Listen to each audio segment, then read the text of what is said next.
जय हिंद प्यारे साथियों, कैसे हैं आप सभी।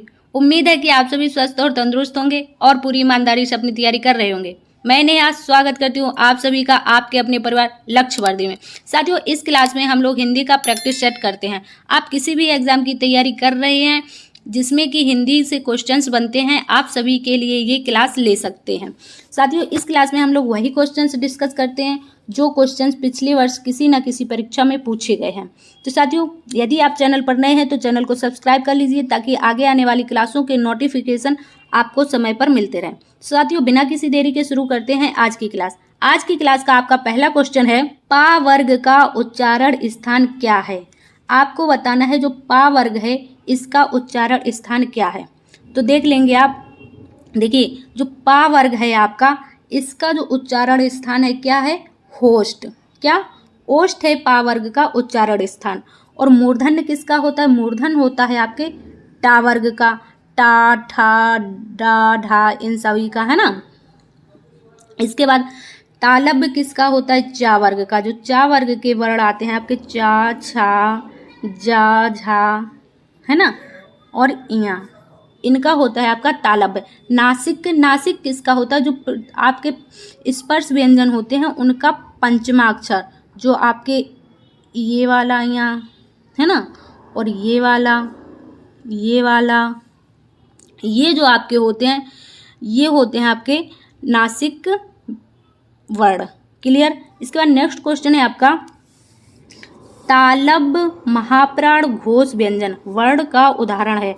आपको बताना है तालब भी हो आपका, महाप्राण भी हो और घोष व्यंजन भी हो, ऐसा कौन सा वर्ण है। तो देख लीजिए, तालब, तालब कौन से वर्ण होते हैं आपके, जो चा वर्ग के होते हैं। चा, छा, जा, झा, तो चा वर्ग के होंगे आपके तालब। तो ये तो होगा नहीं आपका, ये भी नहीं होगा, है ना बच्चे। ये दो, इन दोनों में से देखना है आपको कौन सा है। तालब दोनों है। महाप्राण, महाप्राण कौन से होते हैं आपके, प्रत्येक वर्ग का दूसरा और चौथा वर्ण। महाप्राण कौन से होते हैं आपके, प्रत्येक वर्ग का दूसरा और चौथा वर्ण।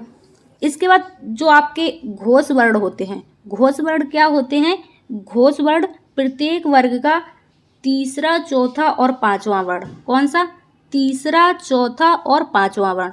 तो इसमें कौन सा हो जाएगा आपका सही आंसर। ये तो आपका पहला और दूसरा, ये तो आपका अच्छा जो है ये तो दूसरा है, तो ये नहीं होगा।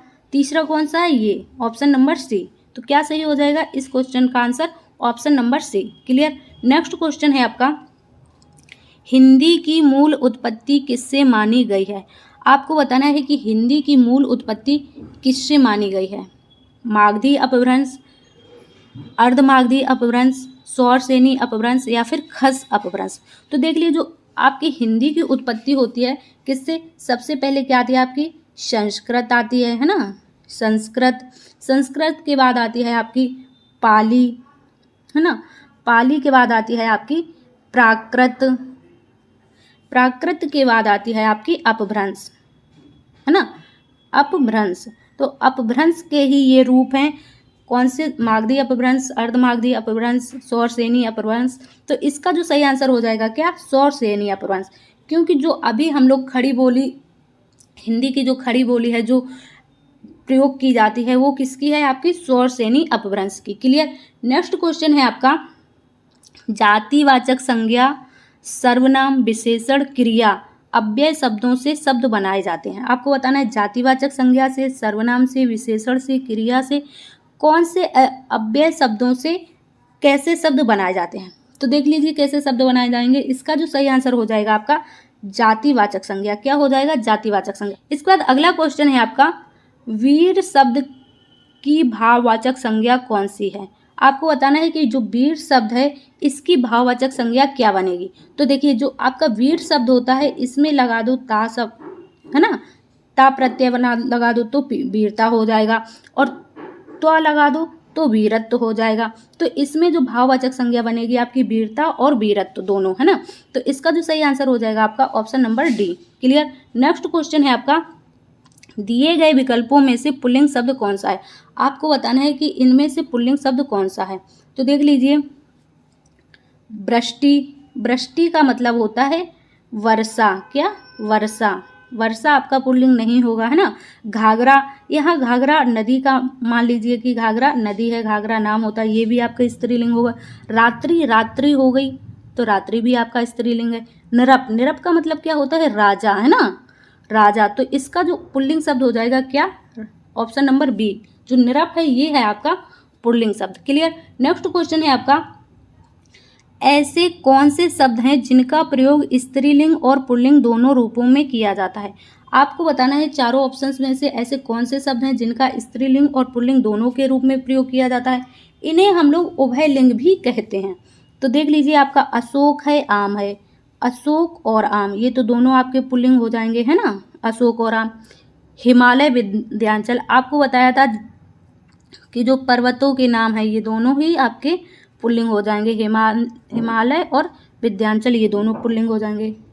प्रधानमंत्री और राष्ट्रपति, इसका सही आंसर हो जाएगा ये आपका प्रधानमंत्री और राष्ट्रपति, ये पुल्लिंग के लिए भी प्रयोग किए जाते हैं और स्त्रीलिंग के भी प्रयोग किए जाते हैं। क्लियर। नेक्स्ट है आपका, किन शब्दों से वचन की पहचान होती है। आपको बताना है कि वचन की जो पहचान होती है किन शब्दों से होती है। तो देख लीजिए आप, संज्ञा, संज्ञा पहचान नहीं होती है, यहाँ पर होगा आपका पहचान नहीं होती है। क्लियर, करेक्ट कर लें, किन शब्दों से वचन की पहचान नहीं होती है। तो देख लीजिए, संज्ञा, संज्ञा क्या होता है, संज्ञा किसी का नाम होता है, किसी चीज का नाम, व्यक्ति का नाम, जगह का नाम का संज्ञा से वचन की पहचान हो जाएगी। जैसे यमुना हो गया, है ना, जैसे आपका यमुना हो गया, नदी, यमुना नदी होती है ना, नदी, नदी है एक वचन और यहीं पर नदी, नदियाँ कर देंगे तो क्या हो जाएगा, बहुवचन, है ना। तो संज्ञा से आपका वचन की पहचान हो जाएगी। इसके बाद क्रिया, क्रिया से भी हो जाएगी। जैसे पढ़ रहा है, पढ़ रहा है, यहीं पर कर देंगे पढ़ रहे हैं। अगर बहुत सारे बच्चे हो जाएंगे तो क्या हो जाएगा, पढ़ रहे हैं, है ना। विशेषण, विशेषण से भी हो जाएगा। जैसे लड़का बुरा है, बुरा, या ज़्यादा लड़के हैं तो बुरे हैं, है ना, बुरे हैं। तो क्या, क्रिया विशेषण, क्रिया विशेषण क्या शब्द होते हैं जो क्रिया की विशेषता बताते हैं। जैसे धीरे धीरे, है ना, धीरे धीरे, धीरे धीरे से क्या होगा, आपका वचन की पहचान नहीं होगी। तो इसका जो सही आंसर हो जाएगा option number C. Clear. Next है आपका, नदी का जल ठंडा है का सामान्य बहुवचन बनाएं। आपको बताना है नदी का जल ठंडा है, इसका सामान्य बहुवचन आपको बताना है। देखिए क्या हो जाएगा, नदियों का जल ठंडा है, या सभी नदियों का जल ठंडा, या फिर नदी का जल ठंडा, या फिर नदियों का जल ठंडा है। तो इसका जो सही आंसर हो जाएगा आपका ऑप्शन नंबर डी, क्या, नदियों का जल ठंडा है। ऑप्शन नंबर डी, नदियों का जल ठंडा है, ये हो जाएगा आपका सामान्य बहुवचन। नेक्स्ट है आपका, संकेतवाचक सर्वनाम किसे कहते हैं। संकेतवाचक सर्वनाम बताना है आपको, संकेतवाचक सर्वनाम किसे कहते हैं। जैसे संकेतवाचक में कैसे प्रयोग करेंगे, जैसे कि हम कोई चीज को बताएंगे कि यह पुस्तक मेरी है, तो यह पुस्तक, पुस्तक की तरफ क्या हम संकेत कर रहे हैं ना। तो और ये भी निश्चित है कि हाँ ये मेरी है, तो इसका जो सही आंसर हो जाएगा क्या, निश्चयवाचक सर्वनाम। क्या, जो यह संकेतवाचक सर्वनाम को कहते हैं, निश्चयवाचक सर्वनाम को। क्लियर। नेक्स्ट है आपका, निम्न में से किस शब्द की संधि सही नहीं है। आपको बताना है किसकी जो संधि है वो सही नहीं है। तो देख लिए, त्रस प्लस ना, त्रस प्लस ना बराबर तृष्णा, इसकी जो संधि है आपकी एकदम सही है। क्लियर।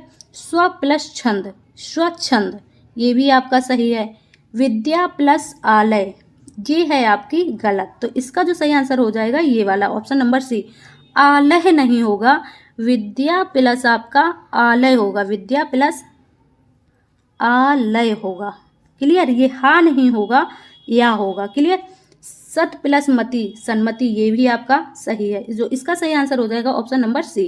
क्लियर। इसका नेक्स्ट क्वेश्चन है आपका, प्रत्यय से बने शब्द का चयन कीजिए। इसमें आपको बताना है कि कौन से शब्द में प्रत्यय लगा है। तो देख लेंगे आप, ये क्या है आपका उपग्रह, ग्रह में लगा आपका उपसर्ग लगा है उप, तो ये आपका उपसर्ग लगा हुआ है। इसी तरह भरपूर्ण में, पूर्ण में भर उपसर्ग लगा है, परिपूर्ण में परि उपसर्ग लगा है इधर। तो इसका जो सही आंसर हो जाएगा ऑप्शन नंबर डी, क्या, झगड़ालू, इसमें कौन सा प्रत्यय लगा है? आलू। झगड़ा में लगा प्रत्यय आपका आलू। क्लियर? तो इसका जो सही आंसर हो जाएगा ऑप्शन नंबर डी। सो साथियों, ये थी हमारी आज की क्लास। आज की क्लास में आपने कितने क्वेश्चन कर पाए हैं, आप उसका कमेंट्स में ज़रूर बताइएगा। आपको क्लास कैसी लग रही है कमेंट्स में ज़रूर बताइएगा। यदि आपको क्लास पसंद आ रही है तो क्लास को ज़्यादा से ज़्यादा लाइक और शेयर कीजिए। चैनल पर नए हैं तो चैनल को सब्सक्राइब कर लीजिए ताकि आगे आने वाली क्लासों के नोटिफिकेशन आपको समय पर मिलते रहे। मिलते हैं आप सभी से नेक्स्ट क्लास में। जब तक के लिए स्वस्थ रहिए, मस्त रहिए, अपना ख्याल रखिए। जय हिंद साथियों।